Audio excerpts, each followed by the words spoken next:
Episode 175, Above Ground Podcast. Message in a bottle. Message in a bottle. Disclaimer. The hosts of this podcast, Timothy Patrick and Will Foley, are by no means medical professionals.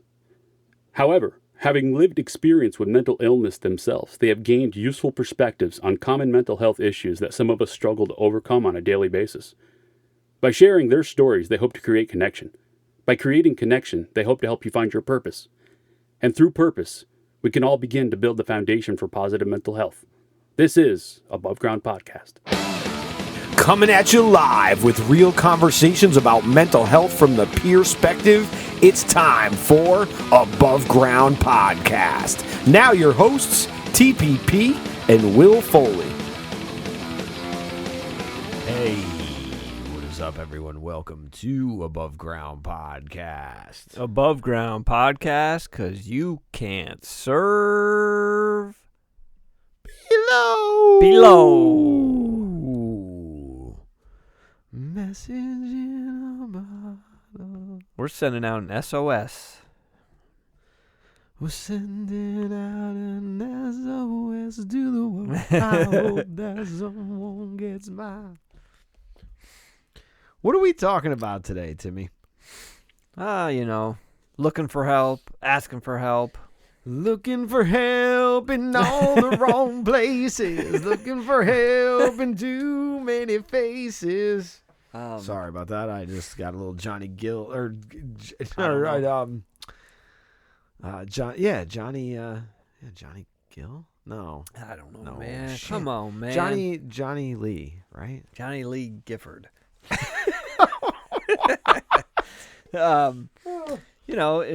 Living with suicide ideation. Passive, Are we talking about and passive active. or active? We can talk about both, just what it's like and what we can do to, ways to reach out, who to reach out to. Who to reach out to? Is there a better way? I don't even know. Is there better ways to ask for help? Ooh, I don't know if I have an answer for that, because I'll be honest with you, man. I don't see a better way to ask for help, because even the help that's asked for isn't being given. Like it's just not. Like, a lot of people are being turned away. Like, you got a lot of factors at hand. There's a lot. You're right. Right. But now that doesn't mean that I'm not trying to shortchange anyone's problem, but that's what I see. Like, that's just what I see normally, on an everyday. And that's not where I'm at as much as it is where other people are, because I have lots of tentacles in this whole thing. So personally, and my mom is still struggling, and there's been a bunch of struggles with that. So I've realized that, there's a limit to all of this. And unfortunately, not all the cries for help are being heard. And that sucks. Yeah, it does suck. And with this new 988 crisis mental health hotline, whatever they're calling it there, the Secretary of Federal Department of Health was quoted saying, "You won't get a busy signal or put on hold. You will get help." For 988? Yeah. Yeah, that's what I've heard a lot of that. I did hear our commissioner talk about it. A lot of people are very, very happy about it. I have not personally called it yet. I want to call it myself and introduce myself, and I want to do it because if I'm going to give it as a resource, I want to make sure that it's an actual resource. I think and that's a brilliant idea. And it's the sad part of it is that human beings have to do this work, right? And that's the saddest part of it, because the fact is that human beings are only capable of so much on a daily, right? We're only so much empathy. We're only capable of so much patience. We're only capable of being able to handle so many tasks. We're only capable of handling such a high caseload or delivery rate or whatever it is that we do.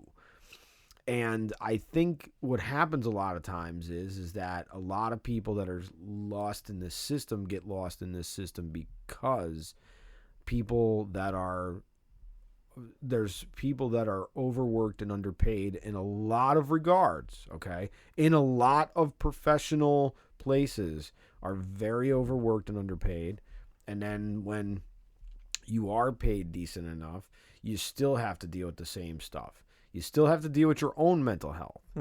And like we don't really talk about the mental health providers. Like we've talked about this in the past, you and I, and we've talked about, like, we've had some ideas, and like the problem is that nobody's, like, there's no help for anyone because the help that's helping is burned out, and the help that's coming behind it isn't developed enough yet, or it's not.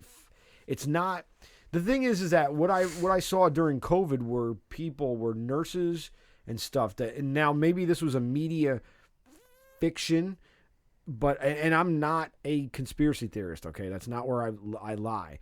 What I'm saying is I did hear different reports that said they fast-tracked nurses that were in nursing programs to become nurses faster because they needed to serve the people that they needed to serve. And this is the lesson that I've learned. You can have all the book smarts in the world, man, and you need those books. However, you need real-world experience also. And that real-world experience will teach you a lot different ideas when you finally get to the books. Because what you'll understand about the books is that the books are, they're very useful. There's scales. There's all these kinds of things. There's modes of therapy. There's things that we really need to learn, and we really need it. But we need to be able to have people who are willing to subject themselves to the constant barrage of dealing with other people's problems. And like the way we're going about it is not fast enough, and it's not solving the problem because we keep moving this to this to this to this goalpost to that goalpost. Just rearranging them. In the message in a bottle, I think, dude, the bottle gets thrown in the garbage. You know what I mean? It's like you don't even get to send it to somebody because somebody else sees it and they're like, "Oh, well, this doesn't mean anything." They just throw it out. Maybe. And I mean, metaphorically. Yeah. I think it maybe a better way to say it would be that, I think there's so many messages in a bottle that are thrown into the ocean that they're just they're either getting lost or people are getting overwhelmed because there's so many that are popping up onto the beach that they can't get to them all. That could be, or it could be that our messages are landing in a different language. Because it just kind of dawned on me when we were talking about that as we talk about the ocean. Like maybe my message is getting sent someplace that they don't speak my language. And I think, but if I'm on, like for me, I went to like psychology.com or Psychology Today. I don't remember what it was. I think it was Psychology Today to look for a therapist. So here's my thing. Okay, if you're a therapist and you're on there and you say accepting new patients, and then when someone emails you or calls you and you're not accepting new patients, you should make sure that you change that on the website.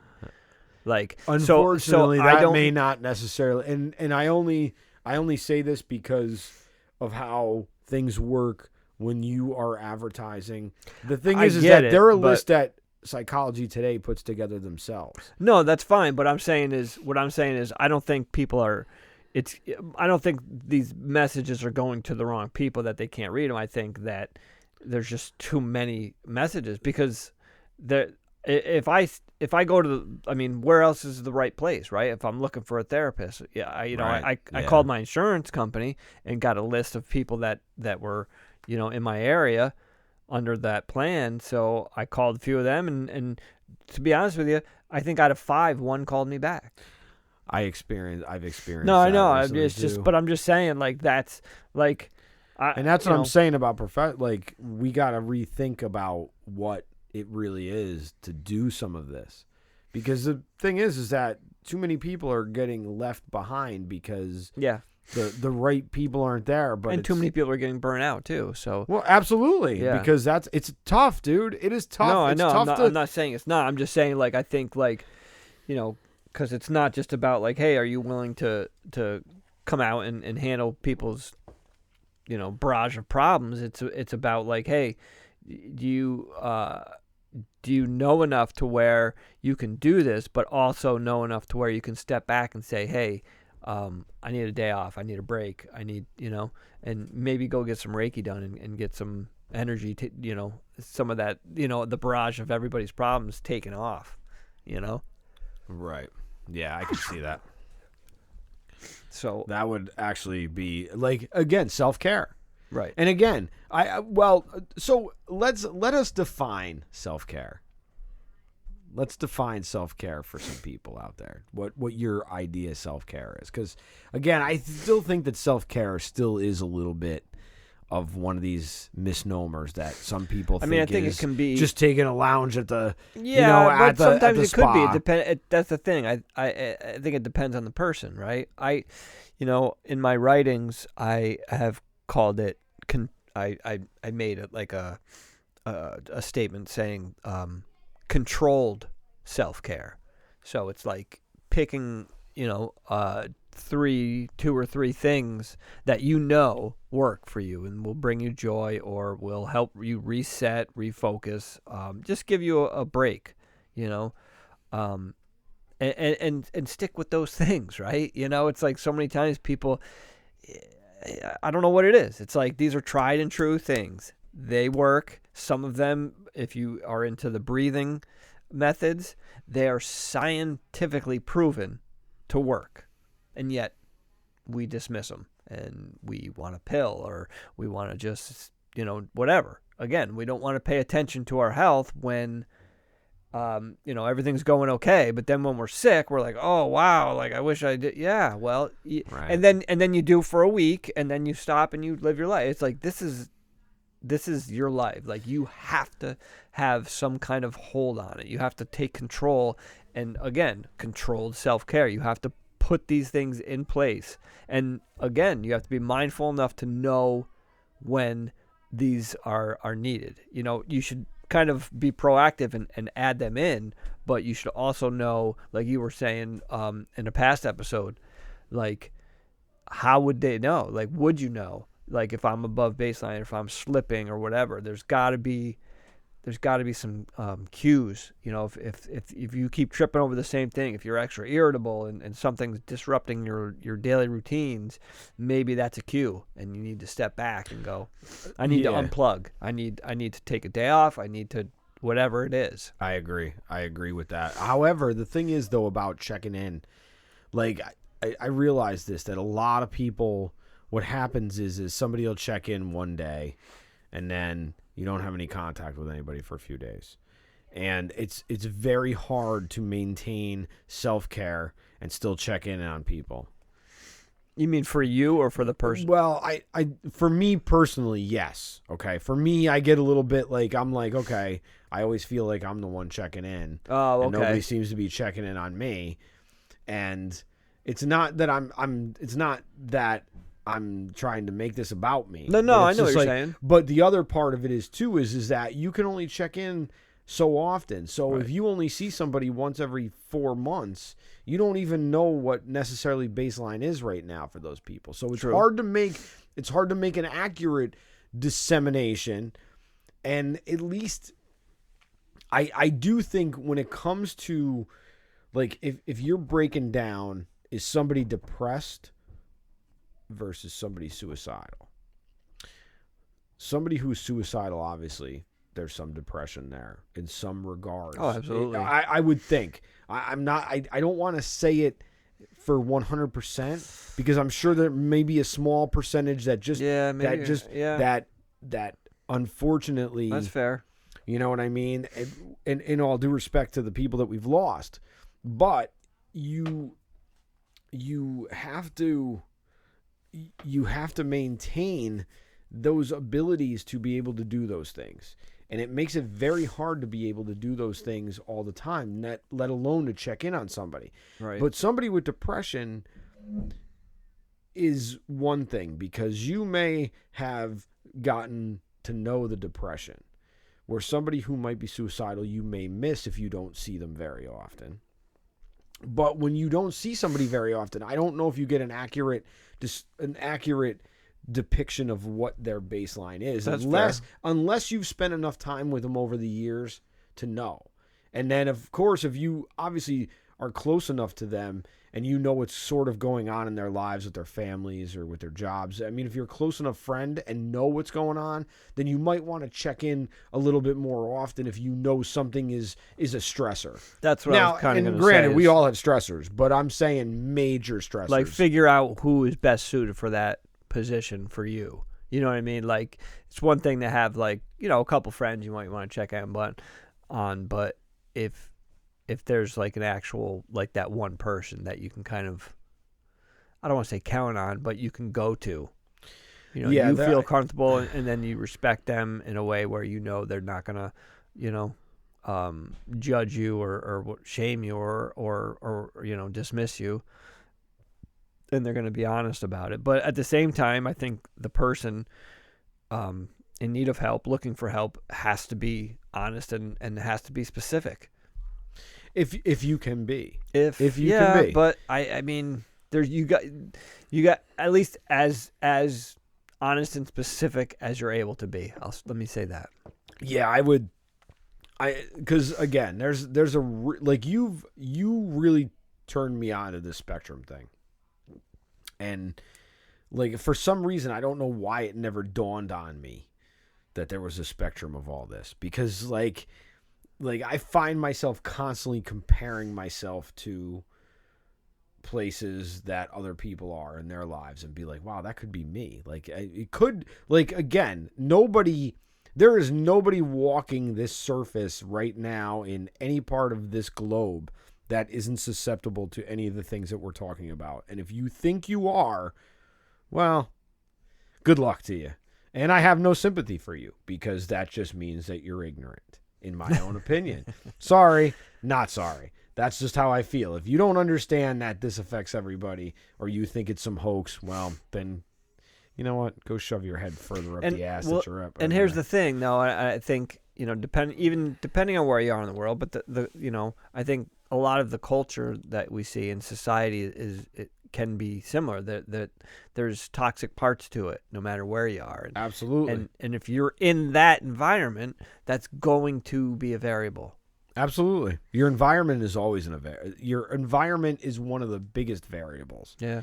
And the attitude that you have within that environment. Bingo. And it's that perfect. It's that feeling, again, like, you know, people who do not want to feel anything.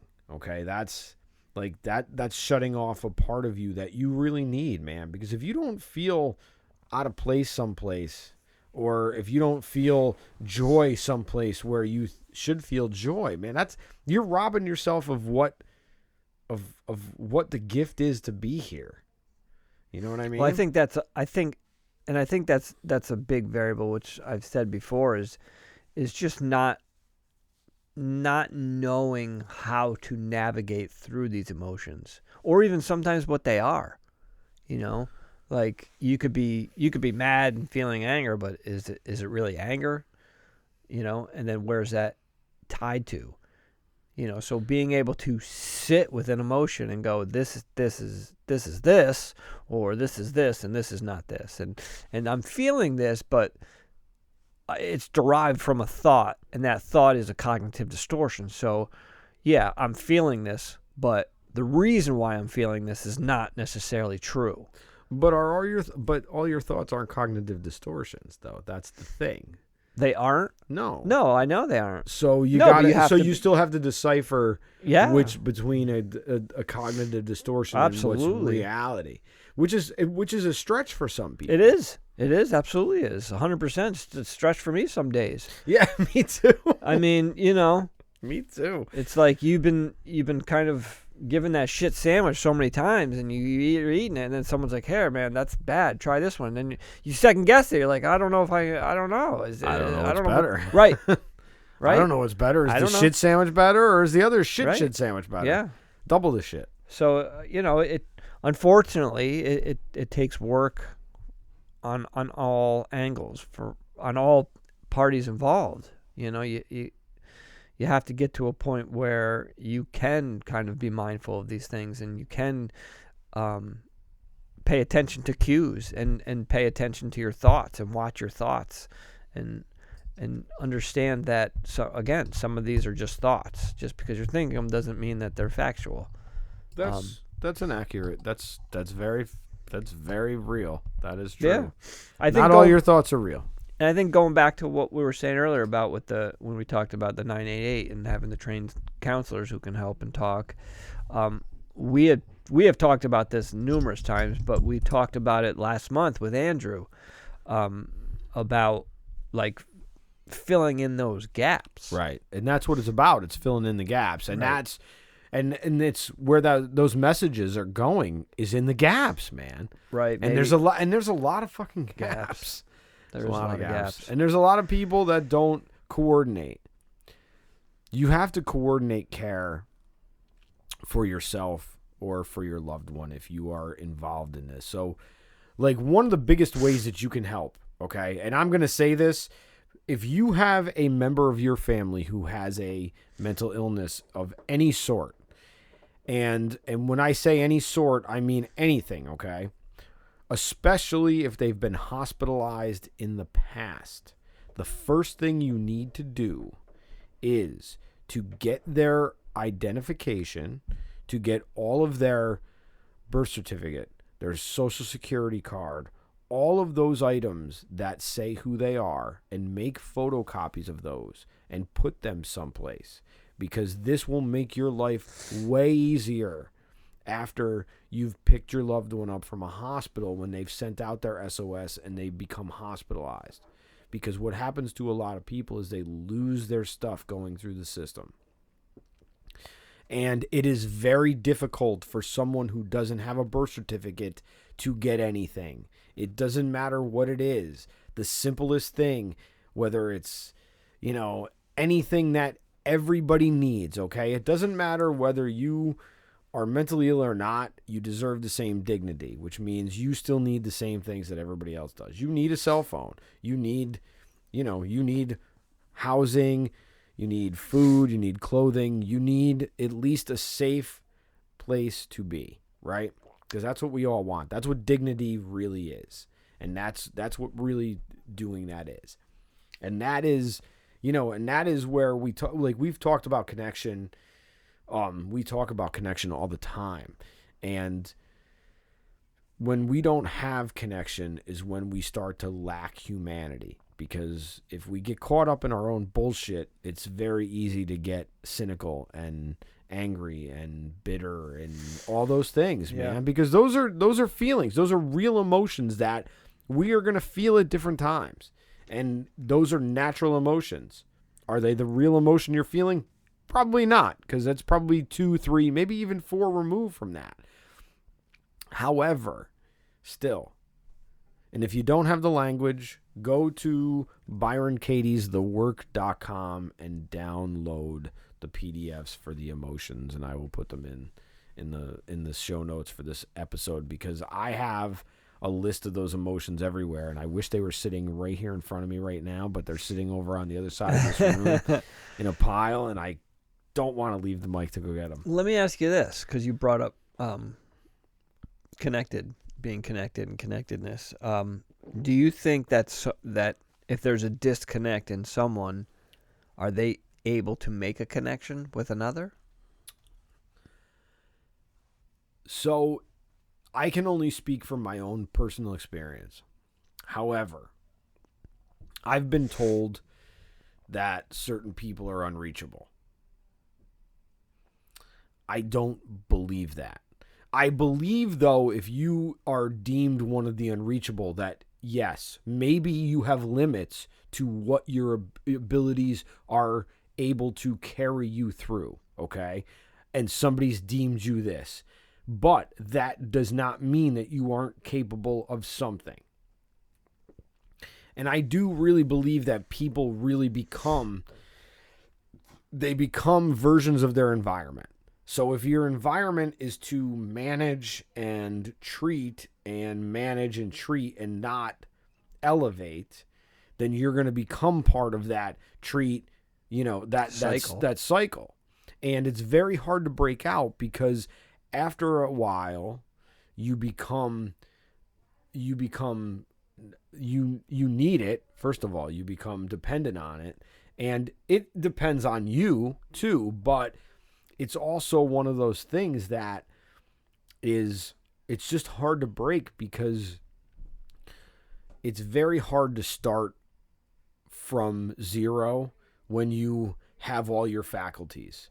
But when you don't have all your faculties, starting from zero is not starting from zero. It's starting from like a negative. Yeah. So you have other things that you have to make up for. Right. And I'm sorry, dude, not everybody has the faculties to deal with the real world on a daily basis in a way that they can give themselves enough to take care of themselves. I'm sorry. That's just it. And again, like, it's not their fault. And you know what? Anybody who thinks it is can, go do whatever.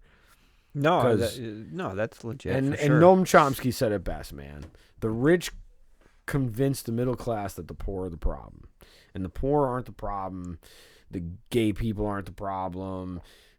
Any of this culture stuff is not the problem, okay? You know what? You're the problem. You're the problem because you just so stuck in your ways that you're so afraid.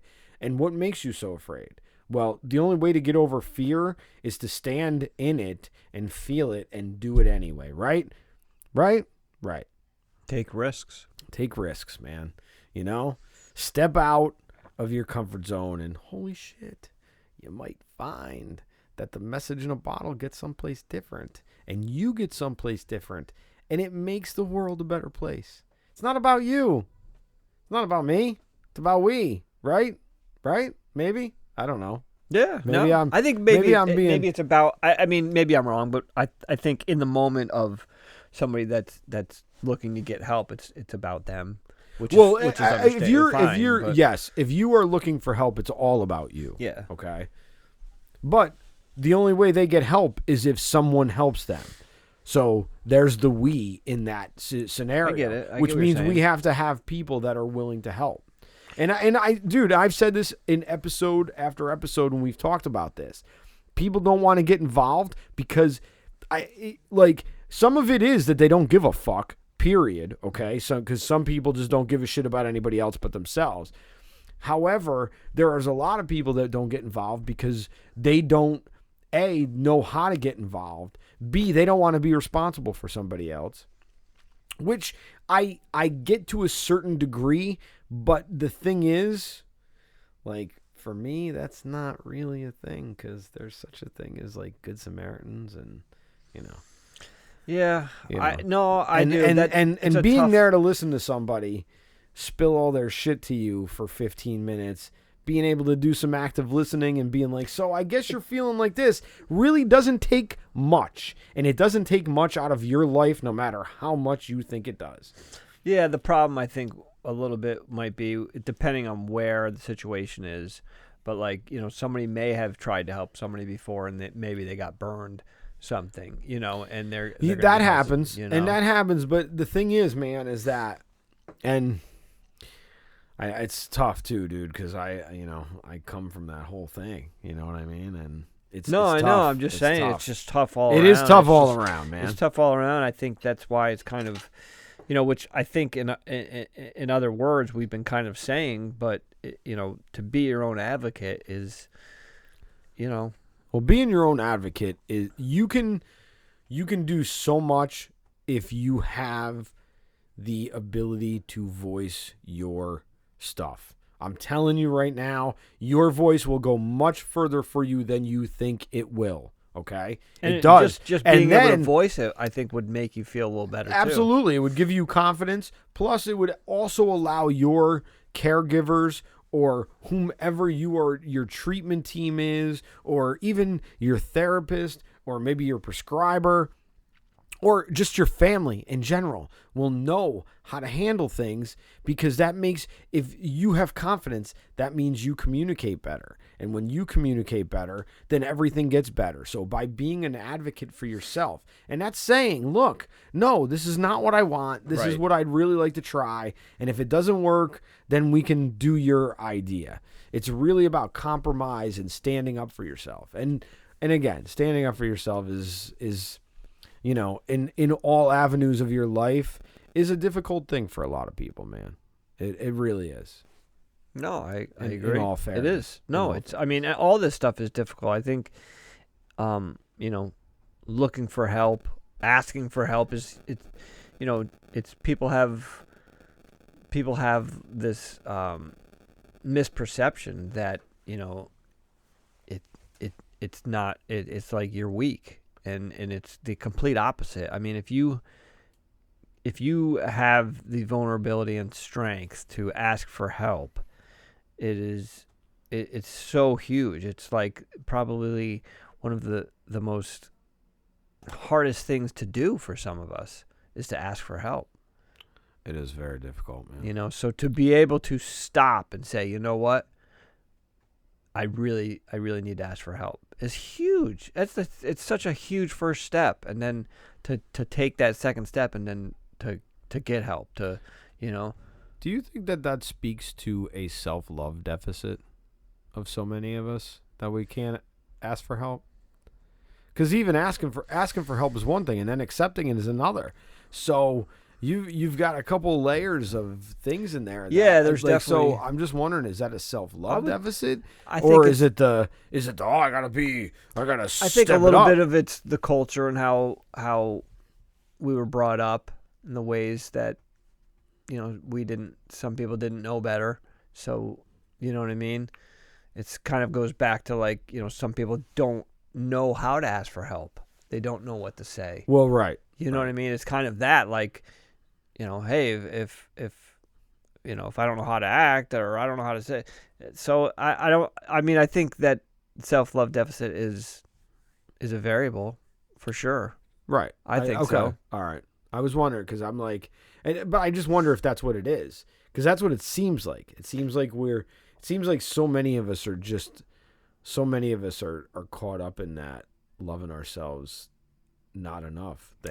Yeah. I mean, I personally think that that's the basis to the majority of this. I mean, if you know, again, it could be other factors, but, like, let's say that, you know, if you have like 5-10 close friends, and none of them have ever asked for help before, but you feel like you want to ask for help, but then you're like looking around, you're like, nobody else really asked, so maybe I shouldn't. Well, right, like, in the classroom, like if you're a kid in just school like or whatever.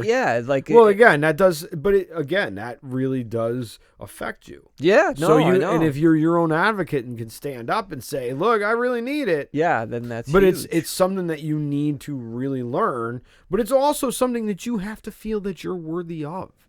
And I wonder sometimes if that's really what it is. It's a self-worth, self-love deficit that so many of us face, man. Yeah. No, I think that's definitely a variable, you know, and I think it's also, it's like if you were never, you know, if you grew up in a house and no one's ever really asked for help, or, you know, never saw any of these kind of situations as far as, you know, mental health challenges, if you never saw them firsthand, you know, it's kind of new, and people, again, they don't really know how to do it. You know, it's like maybe they know that, like, I think I need help, but, you know. It's funny that you say that, because I've wondered myself what I would be like had I grown up differently. But then I'm like, dude, you know what? I wouldn't be who I am. No. And I don't think I'd want to, man. No, I'm glad that I got, like, I'm actually very grateful for the life that I lived, man. I've got some pretty crazy stories, and I've done some stuff that, you know, Timmy and I have, you know, similar backgrounds in a lot of ways, man. And it's like, I have some stories that a lot of people will never get to, you know, experiences that people will never get to have. And, like, I got to see the world through both sides of the fence in a lot of ways. And that that really shapes, even though you may not recognize it when you're in it, but that really does later on, if you're, especially when it comes to this kind of stuff, you're really shaped differently to be able to look at it in a way different light than you would if somebody was just coming out of school getting into this. Yeah, I mean, again, it's like you said before. If you were walking around thinking like, oh, I had great upbringing and I have no issues, and it's like, really though, like, do you? Like, so in a way, like, I feel you're like ahead of the game, because you went through the stuff and then it provoked you to learn more, and now you know more, and with this new understanding brings all this other stuff behind it. So it's like, I don't know, like, I personally try not to do that kind of thing, like look down that road or compare to somebody else, just because I feel like it's like going into that it's hard. It's like Flash Gordon when he's reaching down into that. Oh yeah, yeah. It's hard though, man. Oh, it is. It's hard. Yeah, no, it's hard. It's hard not to. It's hard not to say, like, it's hard not to go, wow, I made a lot of the same choices, man. And I'm like, again, it is, but it takes. But again, you can't. It's okay to get into that. To that thought. It's just about staying in that thought and hanging out in it and having drinks with all the people that surround that thought. You can't do that. Yeah, that's fair. And I shouldn't say having drinks, because we have got a lot of friends on this show that are in recovery. But whatever it is, having a cup of coffee with all those friends, man. You know those friends that I'm talking about. Yeah. You know the friends I'm talking about, the ones that always, say, well, you can't do that. Yeah. What do you mean? What do you do? No, you got to go to work on Monday. No, you crazy. Why did I say that? No, why? Did you think I was imitating you? No. That was just a generalized, like, rant kind of thing. No, I know. I'm just man, like Chong, man. No, but I mean, yeah. I think that we touched on some good things, and I think that you made some very valid, good points. Well, thanks. Yeah. Okay. So. Yeah, you too. Thanks. This is about message in a bottle. Like, wasn't about counterpoint. Like, this is all about the same thing. No, I know, but I'm just saying. I kind of lost my train of thought in the middle of that. So, I think it was during the recording of this that I said that I didn't want to talk about, like, what 988 might have happened because I haven't called it yet. Yeah. So I have not. I do really want to personally call Great myself and just introduce myself, just so nobody knows that I'm in crisis and stuff, just so I know what it happens. However, look, if you're sending out an SOS to the world, man, like, the first thing I would do is find the closest person that you have in your life. If you have somebody, and I hope you do, I really do, I hope you have someone that you can turn to, whether it's just one person, a teacher, an aunt, an uncle, a sibling, a neighbor, anybody, okay? But it can't be a pet, because it has to be someone who can actually escalate things if need escalation. And when I say escalation, if somebody comes to you and says they feel like hurting themselves, the first thing you need to do is, if they are in immediate danger and they've already told you all this, then you need to call 911 and have them come, because it's about being safe. And I don't like to hand it over to 911, but in severe cases, you need to have that direct shot at getting someone to help. And 911 is the best way. And if you explain to them on the other end, things are changing all throughout this country when it comes to mental health. So you have to check your state's and your country's crisis lines and things like that. However, there are crisis lines. 988 here in New York State and throughout this country has been rolled out. It got rolled out in July. People say it works. I can't speak to it because I have not called it. I don't know. I do want to call it, and I will soon, and I will report back and let you know, because I really do want to give an accurate description of it. And if you are here in New York has some of the best resources here for mental health there is, and for substance abuse and stuff. We have everything here. Just, if you are in immediate danger, okay, if you feel like you're going to hurt yourself, you need to let somebody know that. If you have the strength to, and I know that is tough, but please find the strength to.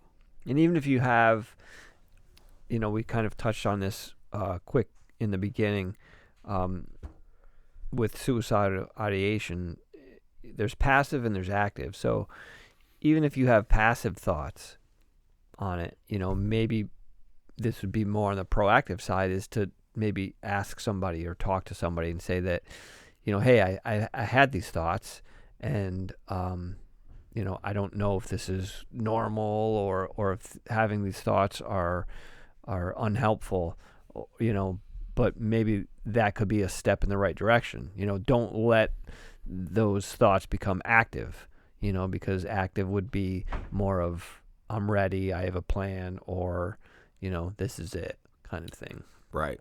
And we don't want it to get to the active stage. Right. And if you are in the active stage, then 911 needs to be dialed immediately. So if there's someone out there and you come across someone who says, I have a plan, I'm ready to go, you need to call 911.